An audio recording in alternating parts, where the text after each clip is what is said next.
Bonjour Jocelyn, Bonjour. ça va bien? Oui, toi aussi. Oui, très bien.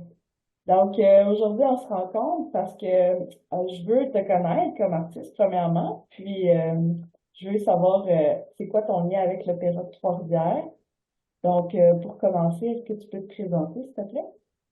Oui, donc je suis musicien, je dirais presque depuis, pas tout à fait la naissance, là, mais j'ai commencé le piano à l'âge de 6 ans, donc ça fait maintenant près de 30 ans que la musique habite ma vie. Et le piano est le premier instrument que j'ai appris, mais assez rapidement, j'ai appris l'orgue aussi parce que l'organiste du village étant décédé, de fil en aiguille, je suis devenu l'organiste du village. Oh, OK. Donc j'ai commencé à 10 ans à accompagner à l'orgue, donc de façon un peu autodidacte. Et puis, c'est ça, je faisais mes études en piano dans une école de musique en parascolaire après l'école, finalement, au secondaire et à la fin du primaire. Et puis, depuis secondaire 5, je suis au Conservatoire de Trois-Rivières. Donc, j'ai été longtemps étudiant là pendant 9 ans. J'ai fait mes parcours en piano, en orgue aussi. J'ai fait mes parcours en écriture musicale, puis en direction d'orchestre. Puis, je suis parti ensuite me perfectionner en écriture musicale et en direction chorale en Belgique pendant 2 ans, où j'ai noué plusieurs liens d'amitié qui font que depuis ce temps-là, je retourne en Belgique chaque année pour différents projets, différentes raisons. Et puis ensuite, je suis revenu au Québec. J'ai fait un diplôme d'artiste en accompagnement au piano. Et c'est à travers ces études-là qu'un poste s'est ouvert au Conservatoire de Trois-Rivières comme pianiste accompagnateur et comme professeur de matière théorique, auquel j'ai appliqué. Puis j'ai eu un poste cette année-là. Donc j'ai été seulement absent 3 ans du conservatoire, puis je suis revenu comme professeur. Puis OK. là, je suis dans ma 8e année d'enseignement au conservatoire. C'est ça, j'enseigne plusieurs cours théoriques. Maintenant, je dirige le chœur aussi du conservatoire. Puis, j'accompagne un certain nombre de classes au piano. OK. Est-ce que, Puis, excusez. non, vas-y, je continuerai après. En fait, est-ce que c'est de la composition ou de l'interprétation que vous faites? En termes d'enseignement ou... Dans les deux cas que vous enseignez puis vous pratiquez. oui. Donc, pour l'enseignement, c'est vraiment... c'est par exemple des cours de formation auditive, de solfège, etc. J'enseigne des cours plus avancés aussi pour les étudiants qui sont au baccalauréat. Eux autres, je leur enseigne, par exemple, des cours d'écriture, donc des cours d'harmonie. OK. Moi, je leur enseigne l'harmonie avancée, donc je leur apprends à écrire, par exemple, dans le style de Bach, de Mozart, de Schubert, etc. là. Donc, c'est vraiment de l'harmonie appliquée dans des styles. Normalement, à leur âge, ils ont acquis toutes les règles de base de l'harmonie, puis là, on dirige le cours vers des époques précises pour non seulement être capable d'écrire comme il faut, mais d'être capable de reproduire des styles en particulier. Et puis, j'enseigne aussi un cours d'analyse musicale. OK. Donc, c'est ça. Donc, pas la composition. Moi-même, je n'ai pas étudié la composition comme telle. J'ai étudié l'écriture, ce qui est la... Il y a une petite nuance entre les deux, là. La composition, c'est comme l'étape suivante où, à un moment où on sait écrire, on est capable d'écrire, ben là, on se développe notre propre langage musical. Ça, c'est de la composition. Alors que, bon, je fais de la composition, moi, pour mes besoins, là, mais oh, pardon, je me considère pas comme un compositeur en soi, là. Ma formation est pas en tant que compositeur. On va dire que je suis un compositeur, euh, je parle les mots, un compositeur autodidacte, mais c'est ça, c'est pas ma formation comme telle. OK. Donc, c'est vraiment plus poussé sur l'interprétation et les branches connexes, là. Puis, d'une certaine façon, l'écriture est comme un mi-chemin entre l'interprétation puis la composition. Donc, Parce que ça permet, vous, ça permet de comprendre vraiment qu'est-ce qu'on joue. c'est ça, parce que vous adaptez les pièces à la personne que vous allez apprendre la pièce. C'est un peu ça. Pardon, j'ai pas entendu. Vous adaptez la pièce par rapport à le contexte, un peu, est-ce qu'on peut dire ça? Vous adaptez comme vous allez, par exemple, modifier, vous pouvez modifier un peu la pièce? Est-ce que c'est ça un peu? Dans le cadre du cours d'écriture, vous voulez dire? Ouais, ouais. En fait, rendu au niveau où mes élèves sont, c'est carrément le but, comment je dirais, les examens, en fait, c'est, je leur fais une commande, vous me composez une pièce. Mhm. Normalement, ils composent des pièces, mais c'est juste que c'est pas dans leur style à eux. OK. Donc, je leur donne soit, par exemple, si c'est une composition avec un texte, ben, je leur donne le texte, que ce soit pour être, par exemple, pour être chanté par un chœur ou par une soliste ou peu importe. Puis eux autres composent toute la musique là-dessus. OK. Donc, je les amène progressivement à être capables de faire ça. Je commence par leur donner des pièces lacunaires où j'enlève des bouts dans la pièce, par exemple une pièce de Schumann, par exemple.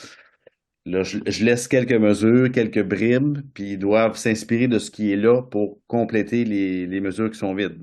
OK, Ah, intéressant. quelque chose. Donc, c'est une méthode particulière. C'est en Belgique que j'ai été amené à faire ça.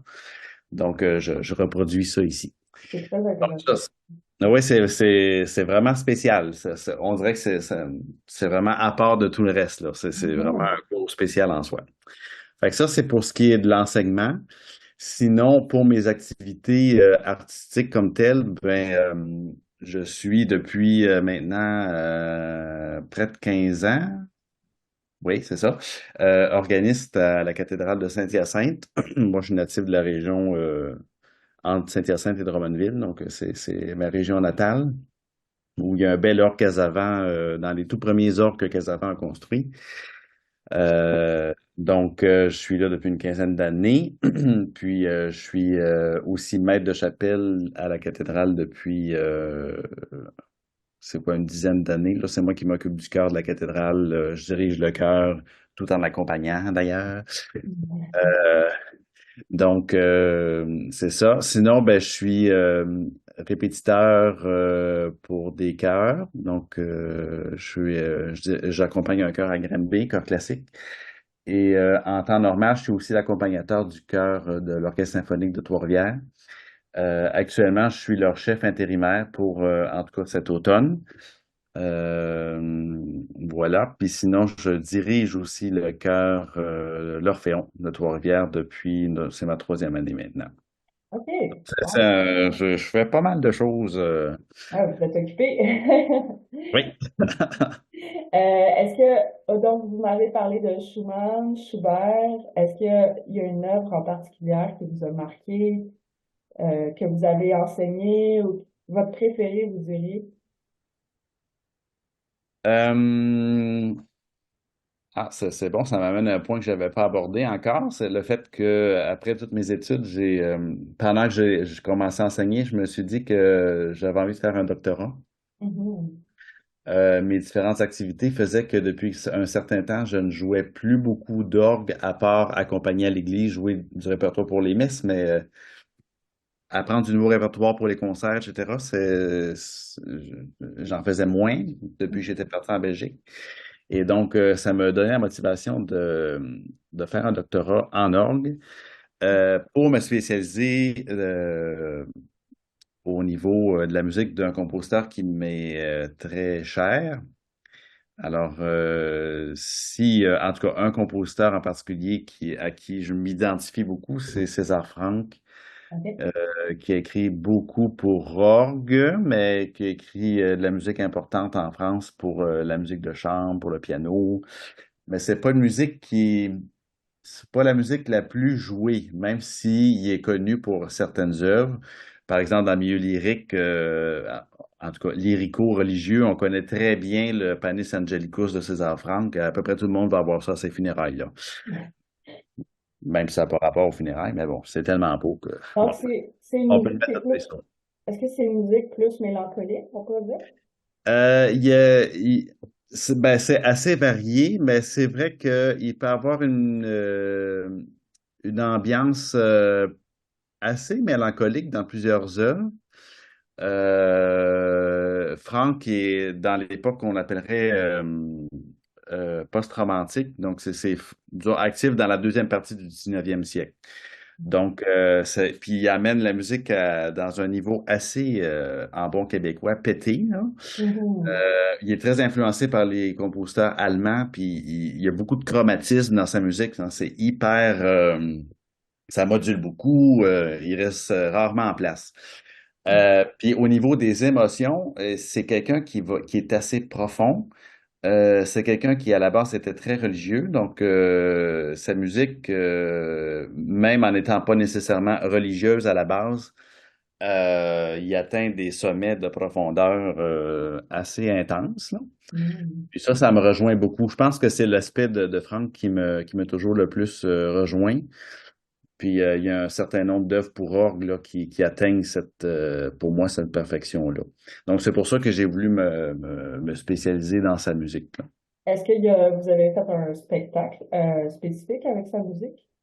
Oui, ben d'ailleurs, mon récital final de doctorat, c'était exclusivement de sa musique.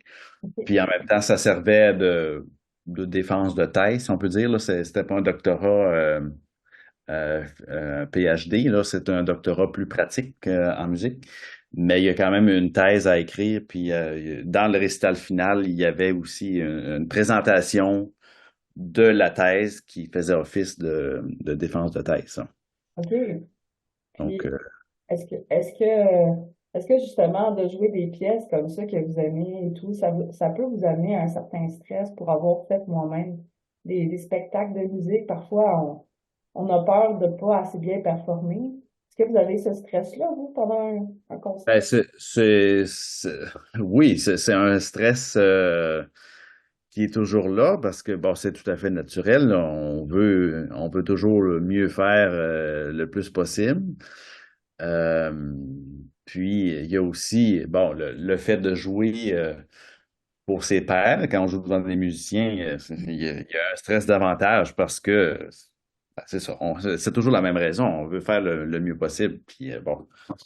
Donc, c'est sûr que je suis pas étranger à ce stress-là. Je pense que j'arrive à bien le gérer.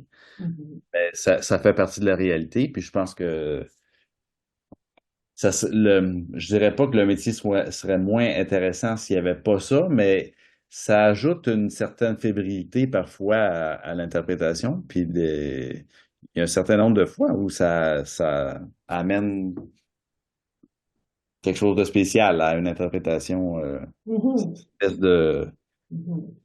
je sais pas, d'acuité là, un peu spéciale, là, un peu causée par le stress, là. Avez-vous un rituel avant un spectacle ou... Pas vraiment. Ah, OK. Alors, pourtant que je suis dans le milieu liturgique à fond la caisse, alors que personnellement, je suis pas quelqu'un de très rituel à ce niveau-là, en tout cas. OK. Ben, c'est correct aussi. Puis, votre implication auprès de l'Opéra de Trois-Rivières, est-ce que vous avez déjà participé avec l'Opéra de Trois-Rivières? Ou- Euh, oui, en fait, ben, je pense que je fais de la musique un peu avec Valérie Poisson, peut-être même un peu avant que l'Opéra de Trois-Rivières existe. OK. Euh, je pense que Valérie est revenue dans le coin trifluvien, ben, c'était durant la pandémie. Ouais, exact. Puis on a été mis en contact dès ce moment-là. OK. Et donc, j'ai fait de la musique avec elle à plusieurs reprises, là, que ce soit du coaching. J'ai accompagné des classes de maître après ça que l'Opéra Trois-Rivières a organisé. Euh, Est-ce que vous avez participé au spectacle Les Pêcheurs de Perles? non, j'étais pas là cette fois-là. OK. Puis, à quel événement que vous avez participé? Est-ce que vous avez joué dans l'événement ou vous avez plus aidé à l'organisation? Euh, c'est, j'ai plutôt joué, ben, par exemple, l'opéra qui a été donné en juin dernier, qui est Hansel et Gretel. Oui. Là, j'étais impliqué dans le spectacle en lui-même, là. J'étais au piano OK. avec quelques autres musiciens. C'était magnifique, ça, pour y avoir assisté, là. C'est un gros projet. Ah Ben, oui, vraiment. l'arrangement pour orchestre réduit était intéressant, je trouvais, là. Mhm. Ben, c'était pas l'opéra avec lequel j'étais le plus familier, quoique je connaissais de réputation, je connaissais quelques airs, là, mais ça a été une belle façon pour moi, en tout cas, de faire la découverte de l'œuvre plus que dans juste une réduction pour piano, disons. Donc ça, c'est sûr que c'était intéressant à ce niveau-là. C'est un Mais nouveau défi. Mhm. ouais, c'est ça. Ah ben, c'est un défi aussi de mettre tout ça en place, ça, c'est Ouais. clair. Mais je pense que c'était bien réalisé comme arrangement. Mais à mon souvenir, c'était la première fois que je faisais un projet en termes de spectacle avec l'opéra. Mhm. Auparavant, j'avais été plus impliqué dans des à côté, disons, là, mais pas nécessairement Ouais. pour des concerts. Je me rappelle que j'avais, par exemple, participé à une mise en place de l'opéra. Est-ce que c'était Così fan tutte? Mhm. L'opéra était présenté à Vatican, là, puis j'avais pu aider là, pour des répétitions précédant les concerts. Est-ce que vous allez participer aussi à Faust? Ça vient Oui, au- donc c'est moi qui serai au clavier pour Faust. On a déjà fait des représentations un peu raccourcies, je crois, il y a quelques semaines au Centre du Québec, où là j'étais au piano. Puis pour l'opéra qui sera présenté en novembre à la cathédrale, ben ça sera aussi au clavier piano. Mais il faut savoir que dans l'opéra, il y a dans les dernières scènes, il y a la présence de l'orgue, OK. parce qu'il y a des choses qui se passent dans une église ou chapelle. Et Mhm. donc, on va profiter du fait de l'orgue de la cathédrale pour accompagner ces quelques airs-là à l'orgue. Donc, ça fera une variété dans le concert aussi. Puis ça va être un peu plus près de ce que c'est supposé sonner, quoique l'orgue joue rarement seul. Il y a normalement toujours l'orchestre avec, là. Ben, mais l'orgue est un orchestre en soi. Donc, ça devrait bien fonctionner. Oui, c'est un instrument particulier, là. Mhm. Je pense, beaucoup de pratique. Le piano, ben, comment vous compareriez l'orgue avec le piano? Ouais, ça, c'est une très bonne question. Je dirais que c'est sûr que l'élément ressemblant, c'est le fait que ce soit deux instruments à clavier. Ça, c'est Mhm. sûr que c'est pour ça que c'est facile, entre guillemets, pour un organiste et ou un pianiste de passer d'un à l'autre, là, Mhm. à cause de ça. Après ça, je dirais qu'à peu près tout le reste, il n'y a rien de pareil. Parce que la technique comme telle est pas pareille à l'orgue parce que, bon, la production du son est différente. Au piano, c'est des cordes qui sont frappées par des marteaux, alors que à l'orgue, c'est correct. C'est des relais, si on peut dire, qui rejoignent des sommiers, qui sont des grandes planches de bois sur lesquelles on dépose des tuyaux, puis qui alimentent les tuyaux en air. Donc, ce qu'on fait quand on touche à une note, c'est qu'une soupape qui s'ouvre, le vent passe dans le tuyau, puis c'est là que le tuyau parle. OK. Donc, la, la réponse du son est totalement différente par rapport au piano. Mhm. Et après ça, l'orgue en lui-même, selon les époques, la façon de jouer est différente. À l'époque baroque, par exemple, on va jouer de façon plutôt détachée, ou en tout cas, on peut lier des sons, là, mais il y a quelque chose de plus léger dans l'approche de la technique du clavier. Alors que si on joue de la musique romantique comme César Franck, dont je parlais tantôt, Ouais. là, on entre dans la musique qui est vraiment plus liée, on joue plus lié. Ça demande une technique particulière au niveau des doigts pour être capable de tout lier, parce qu'au piano, pour lier les sons, oui, on peut jouer de façon liée avec les doigts, mais pour nous aider, il y a la pédale euh, qu'on appelle en anglais de sustain, là, Oui. qui fait que si je joue une note, puis je lâche la note, là, elle continue de jouer, les cordes continuent de vibrer. OK. Alors qu'on n'a pas ça du tout. Si je lâche la note, elle joue plus. Hmm. Tout ce qu'on entend, c'est la réverbération si on est dans un lieu qui réverbère beaucoup. Donc, si on veut jouer lié, il faut s'assurer que les doigts connectent ensemble. Donc, ça amène certains types de doigtés différents du piano, par exemple. OK. Donc, il y a ces technicalités-là là, qui vont différer. Hmm. Euh, euh, je dirais que les grosses différences sont là. OK. C'est très intéressant. Ouais, je dirais que un organiste qui a été formé seulement en orgue sera pas nécessairement un bon pianiste en guillemets. Là, je mets en guillemets si on veut parler d'artiste accompli, mettons. Ouais. Euh, parce que le piano a ses difficultés en soi aussi. Mhm. Euh, Par contre, à l'inverse, on va le voir plus souvent parce que, pour de simples raisons, si je prends l'époque, moi, qui m'intéresse, qui est l'époque romantique à l'orgue, particulièrement en France, ben, les organistes étaient tous des pianistes à la base. Ah, OK. Donc, leur technique d'orgue nécessite une technique de pianiste. Sinon, on rush beaucoup pour jouer des grosses symphonies pour orgue, là, si on n'a pas une technique minimale de piano. Hmm. Donc, c'est ça. Donc, le Puis, piano, ça peut être très utile pour s'adapter à l'angle. C'est ça? absolument, pour le répertoire romantique, en tout cas. OK. Répertoire baroque, non, parce que de toute façon, le piano n'existait même pas à cette époque-là. Donc, les organistes étaient plutôt des clavecinistes aussi. Donc, ils jouaient les OK. deux. Donc, c'est plus près, pour la musique baroque, clavecin et orgue sont plus près que orgue et piano. Mais pour la musique romantique, là, orgue et piano sont quand même assez reliés. OK. Puis, l'élément qui s'ajoute à l'orgue qui est pour piano, ben, c'est la présence du pédalier. Parce que l'organiste, lui, doit jouer aussi avec ses pieds, parce qu'on a carrément un clavier pour les pieds. Mhm. Donc, ça, on n'est pas toujours au courant de ça, là, parce que quand on voit les tuyaux, ben, on voit les tuyaux, mais on voit pas nécessairement la console avec tous ses claviers. Mais moi, je fais souvent l'expérience quand j'accueille des gens qui viennent me voir jouer à l'orgue, qui voient le pédalier, qui sont comme, à qui j'aurais jamais pensé. Je pensais pas qu'on pouvait jouer des pieds aussi. Puis c'est Mhm. assez versatile parce que normalement, les jeux les plus graves de l'orgue se trouvent au pédalier parce que la plupart du temps, le pédalier va jouer le rôle de basse. OK. Au piano, ce qu'on jouerait avec notre petit doigt de la main gauche, ben, c'est les pieds à l'orgue qu'ils font. Mais Hmm. j'ai des jeux aigus aussi au pédalier, donc je peux jouer carrément un accompagnement avec mes mains puis jouer la mélodie avec mes pieds. OK. Donc tout ça est possible. Donc c'est quand même, il y a Wow. plusieurs variétés de sonorités possibles qui font que c'est ça, on peut passer la mélodie des mains aux pieds sans problème, là. C'est vraiment intéressant. Alors que c'est ça. Donc, c'est une difficulté, ça c'est clair. Puis il faut gérer tout l'aspect technique de Ouais. l'instrument, les jeux à tirer, puis tout ça, là.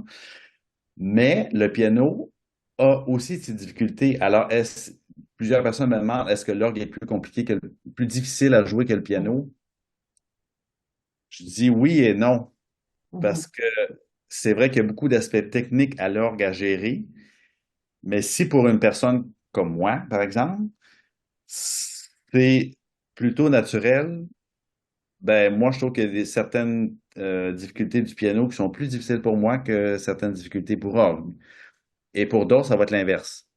Le piano, il n'y a rien à gérer autre que le clavier puis jouer.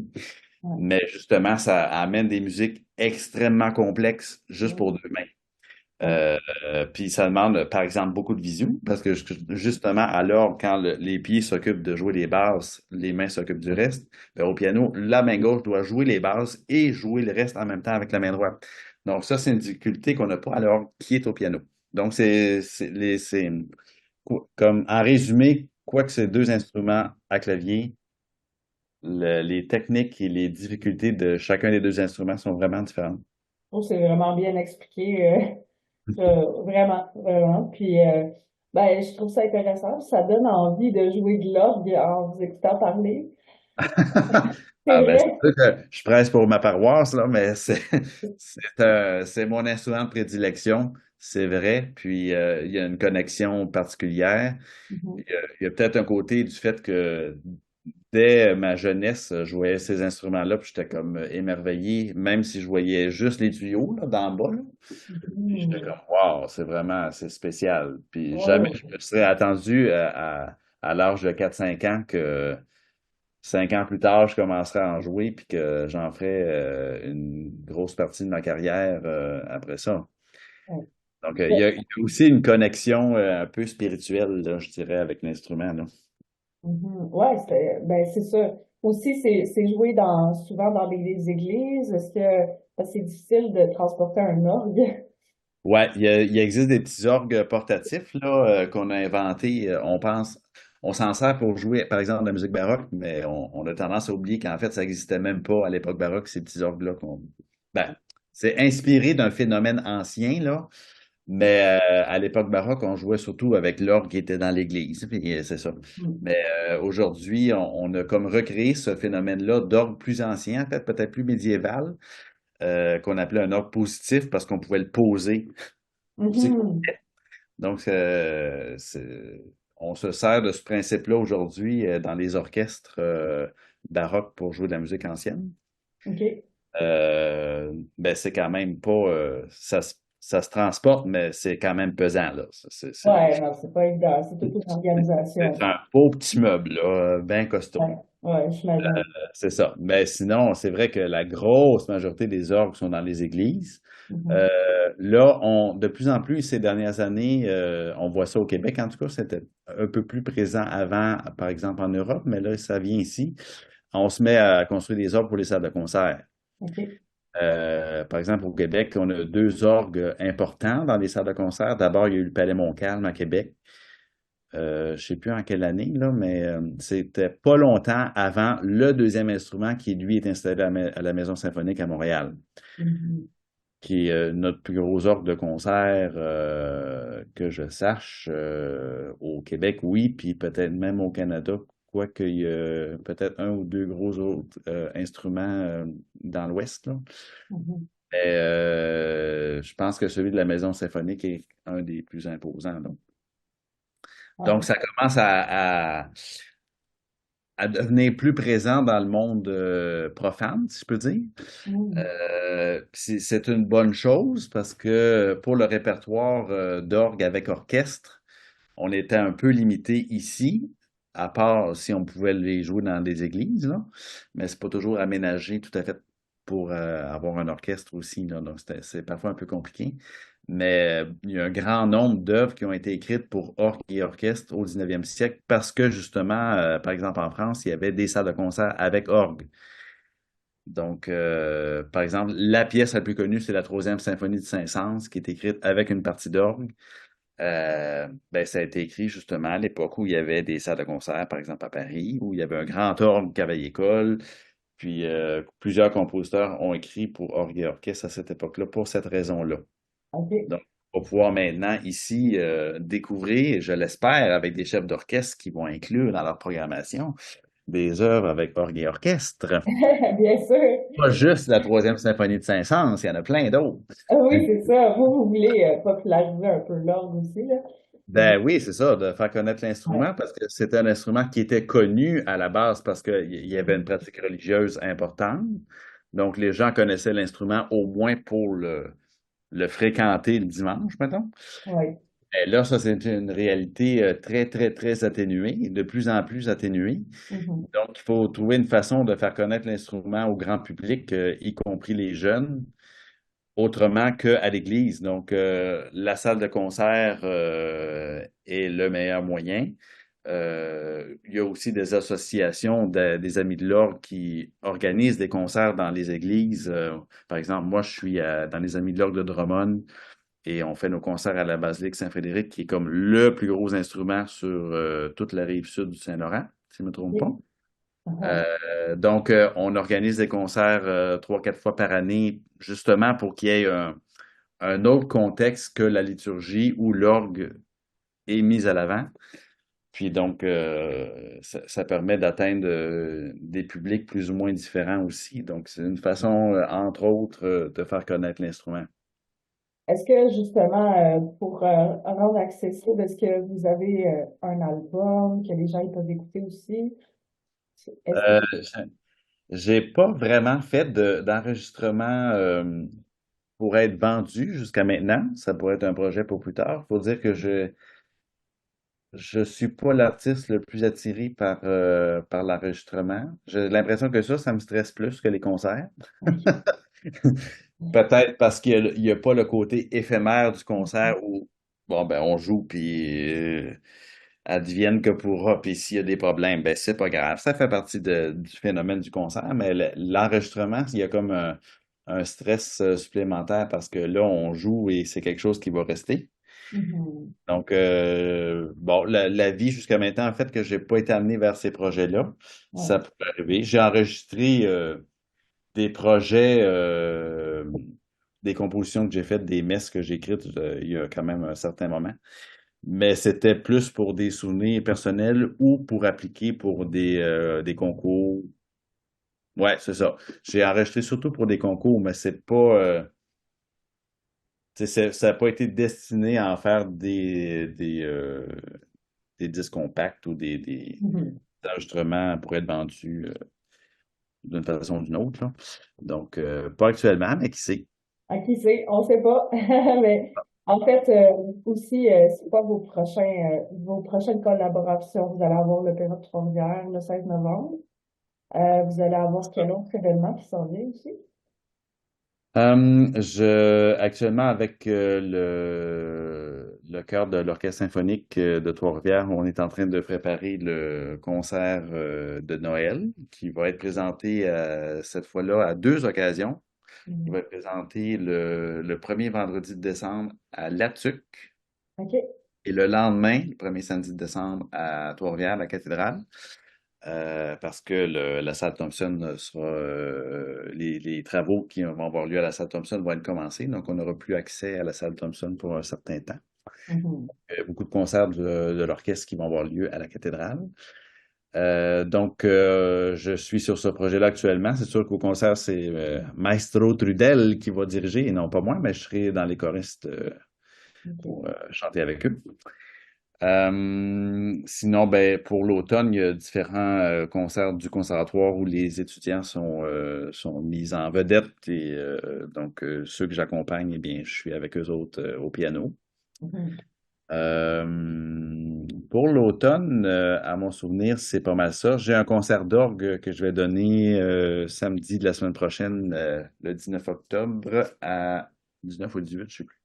19 à Rimouski. OK.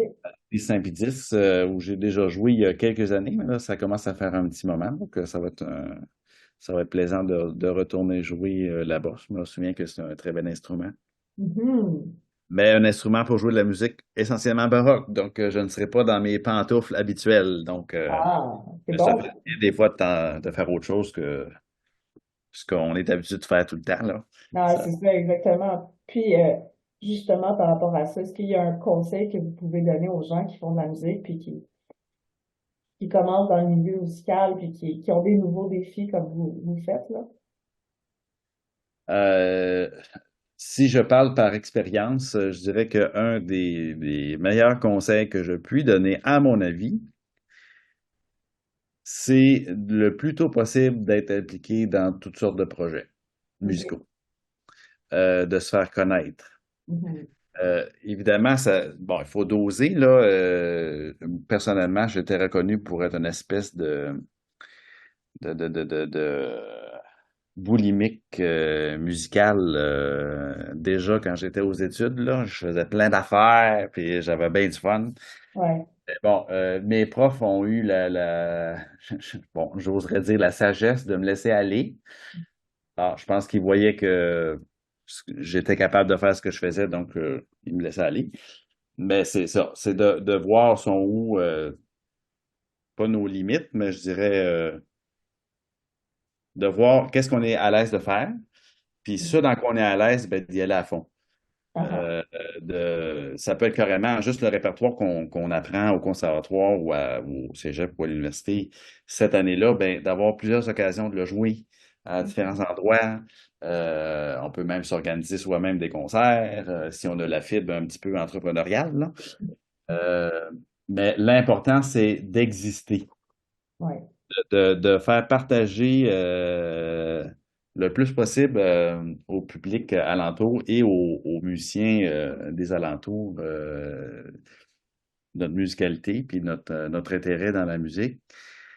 Euh, Parce que ben, les gens apprennent notre nom, puis ils connaissent nos qualités, puis ils viennent nous revoir au concert, puis ils nous invitent pour aller jouer à tel endroit. Puis, donc, moi, c'est le conseil que je ferais, parce qu'on sait que le métier de musicien n'est pas le plus facile au monde. Il faut quand même avoir un peu de créativité dans tout ça, mais le réseautage, si on peut dire, là, en termes techniques, est aussi important. Ouais. Puis, je dirais que ça demande peut-être un petit peu d'effort au départ parce qu'on part un peu de rien, là, Mm. puis qu'on est occupé à être étudiant à temps plein, etc. Mais c'est qu'après ça, c'est comme exponentiel ce que ça crée après comme connexion, puis comme possibilité, puis donc c'est ça. Faut pas attendre de sortir de l'école pour commencer à penser, bon, ben qu'est-ce que je fais? Parce que à ce moment-là, je pense que là, on peut vivre un petit down, là. Ouais, tout à fait, ouais. Parce que si on a intégré ça à travers les études, tranquillement, pas vite, ben là, ça se fait comme plus aisément, je dirais. Puis Ouais. le saut post-études dans le marché musical ou artistique à temps plein, après ça, se fait un peu plus facilement, j'ai l'impression. Ouais, tout à fait, ouais. Pour côtoyer des gens en musique, c'est vrai ce que vous dites. Puis je pense aussi avec le temps, on devient plus confortable dans le milieu, on se fait connaître, comme vous dites, c'est l'expérience qui fait la différence aussi. Au début, vous avez le stress de performance, puis avec certaines pièces, j'imagine, c'est plus facile là, de vous donner des nouveaux défis avec le temps. C'est une adrénaline, ça donne une poussée, mais au début, je pense que c'est bien aussi d'essayer de se focusser sur certaines pièces, tu sais, comme pour les performer, pour bien les performer. Je sais pas si vous êtes d'accord. Oui, oui, c'est ça. Ben, ça fait partie du phénomène exponentiel, si je peux dire. Là. Je veux dire, quand on est jeune, tu sais, on apprend des pièces, mais plus profondément, on se bâtit une technique, on se bâtit un répertoire. Donc, on est en apprentissage, finalement. On est à l'école, c'est pas pour rien. On apprend le métier, donc c'est normal que ben, on commence par montrer ce qu'on a. Mhm. Puis après ça, au fur et à mesure, comme on se bâtit une technique, on se bâtit aussi une technique d'apprentissage du Mhm. répertoire. On apprend plus rapidement du répertoire nouveau. Donc, c'est ça. C'est ça. Moi, je pense que le terme qui me revient tout le temps, c'est le côté exponentiel de la chose. À Très tous les, intéressant, ouais, à ouais. tous les Ouais, niveaux. ouais, c'est très sage aussi comme parole, je trouve. Ça, ça montre bien parce que vous avez beaucoup d'expérience dans le milieu, donc je trouve ça intéressant d'avoir votre point de vue. Puis les jeunes, je pense qu'ils peuvent apprendre beaucoup de ça, de vos paroles, parce que quand on le vit sur le coup, c'est pas évident dans le milieu, mais comme vous dites, au début, c'est le plus difficile, mais après, ça va de mieux en mieux. Puis il faut pas se décourager C'est avec ça. les obstacles qu'on a sur notre chemin. Ça fait partie de la vie aussi. Puis surtout quand on est aux études, il y a ce stress-là, mais c'est ça, faut pas être gêné d'aller vers les autres, puis le réseau, fait toute Oui. la différence, ouais. Puis je dirais justement, quand on est dans le cadre scolaire, ça fait du bien des fois de sortir aussi du cadre scolaire, de réutiliser ce qu'on sait, mais de saupoudrer à l'extérieur. Ça amène d'autres expériences, puis c'est ça, c'est là que ça nous fait connaître des gens aussi. Quand on est étudiant, bon, on est habitué à une certaine façon de faire des choses, et puis on n'est pas nécessairement habitué à sortir du cadre, puis avoir l'audace peut-être tout de suite d'aller faire des choses, participer à des concerts si on est invité, etc. Donc, mais c'est des bonnes occasions de au moins le répertoire qu'on a dans les doigts, là, ben, de le partager à ce moment-là, de pas juste le jouer au concert du conservatoire. Tiens, on peut sortir puis jouer le même répertoire. Déjà, juste ça, ça fait toute une différence, moi, je pense, là. Puis parce que ça fait boule de neige. Puis moi, personnellement, j'étais aux études au conservatoire avant ma maîtrise, là. J'étais peut-être au bac, puis on me demandait déjà pour des gros concerts, pour accompagner des chœurs. Puis ben, c'est parce que ça faisait des années que ces gens-là me voyaient aller, puis qu'ils m'avaient déjà demandé pour jouer ici, jouer ça, à tel endroit, à tel endroit. Fait que c'est ça, c'est vraiment une chose entraîne l'autre. Donc, on fait juste semer un peu, puis c'est comme une plante vivace, ça, là. Ouais, il faut être beaucoup sur le terrain, en résumé. C'est ça. On montre qu'on est là, puis qu'on est intéressé, puis qu'on veut jouer, puis Ouais. qu'on veut partager la musique avec tout le monde. Donc, Mhm. finalement, c'est un peu ça. Puis comment quelqu'un peut se démarquer d'une autre personne? Parce que finalement, il y a beaucoup de compétition dans le milieu. Euh, en étant soi-même. OK. J'ai toujours eu une espèce de comment je dirais ça? J'ai toujours Question été. piège, moi. Ouais, c'est ça, c'est comment formuler les choses, c'est ça, l'art de la chose. Oui. Mais j'ai toujours été non attiré par les personnes qui sont, qui se meuvent par la volonté d'être les premiers. Puis coûte que coûte, l'important c'était que eux soient là. Bon, c'est correct aussi. Ça n'empêche pas la volonté, ça n'empêche pas le désir d'avancer puis d'avoir des objectifs, mais pas au détriment Ouais. de la dignité des autres. Alors, mon conseil, c'est Mm. soyez vous-même. Puis c'est quand on est soi-même qu'on est apprécié pour ce qu'on est finalement. Tout à fait. Tout à fait. Donc, moi, c'est le meilleur conseil que je pourrais donner. Bon, Être soi-même puis être bienveillant envers les autres. Puis ça nous amène aussi à être apprécié comme collègues. c'est Et sûr. encore là, ça nous amène à être invités pour jouer en groupe parce qu'on sait qu'avec nous autres, c'est le fun, puis qu'il n'y a pas de problème. Puis, donc, la compétition, c'est sûr qu'il y en a parce que, bon, on est beaucoup. Puis il y a des instruments que c'est pire que d'autres parce que, je veux dire, des violonistes et des pianistes, il y en a beaucoup. Mhm. Des joueurs d'ondes marteneau, il y en a moins. Bon, la demande, il y en a moins aussi. Bon, ça peut-être qu'il y a autant de compétition au prorata, je ne sais pas. Mais je pense que les vrais artistes, les bons artistes vont au-dessus de ça. Mhm. Tout à fait. Ouais. Tout à fait. Et souvent, eh ben, ils vont être pris parce que justement, ils jouent pas dans cette compétition-là. Mhm. Donc, c'est beaucoup une question comment je dirais ça? C'est de la façon dont on se comporte personnellement qui va faire la différence beaucoup. Ça et bon, ben, le travail qu'on met dans le métier, puis c'est sûr que ça fait partie aussi de la chose, là. Je veux dire, si on est un artiste sérieux qui se questionne sur son propre art, Mhm. respectueux des autres, à la base, ça, c'est les bons ingrédients pour que ça fonctionne. Mhm. Tout à fait. Ouais. C'est une recette gagnante. C'est ça. Puis justement, si on veut vous suivre, parce que je pense que avec toute l'expérience puis tout le bagage que vous avez, ça peut être vraiment intéressant d'écouter vos œuvres puis de continuer à vous suivre pour tous les événements. C'est où qu'on peut vous suivre, sur quelle plateforme? C'est Facebook surtout sur lequel j'inscris mes différentes activités.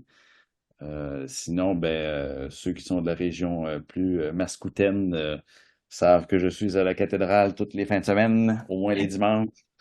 Donc, ça, c'est quelque chose qui est régulier. Sinon, ben, tous les concerts qui concernent le cœur de l'OSTR sont aussi annoncés sur différentes plateformes. Et puis, voilà. Donc, mais Facebook, c'est surtout là que je tiens mes amis informés. Parfait, ça. Donc, Ah, quelqu'un d'accessible aussi, là. On peut mhm, vous écrire en privé et tout si on a des questions.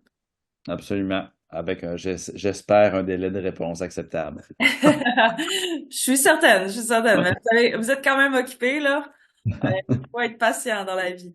Donc, ben vraiment, c'était un plaisir pour moi. Si vous avez d'autres choses à rajouter, Ben, je pense que ça fait le tour. Ça m'a ouais. fait plaisir aussi de partager sur la musique. On dirait que ça fait longtemps que je n'avais pas pu m'exprimer autant. Donc, Ah, j'ai apprécié. ben moi aussi, j'ai appris plein de choses sur l'orgue et sur la musique en général, les différents styles, parce que je connaissais le classique en général, mais au niveau de l'opéra et tout, justement, votre bagage excusez, je perds, c'est à mon tour de perdre les mots, de la Belgique. Donc, je trouve ça intéressant, l'analyse musicale que vous faites, puis aussi la touche personnelle, puis comment vous vivez vraiment de la passion. C'est pas juste pour la popularité. Donc, ça, j'apprécie beaucoup. Vous êtes quelqu'un d'authentique, puis vraiment, je vous souhaite bonne chance pour la suite. Merci beaucoup. Ça me fait plaisir. Merci, Jocelyn. À la prochaine. Et à la prochaine. Si, bye bye.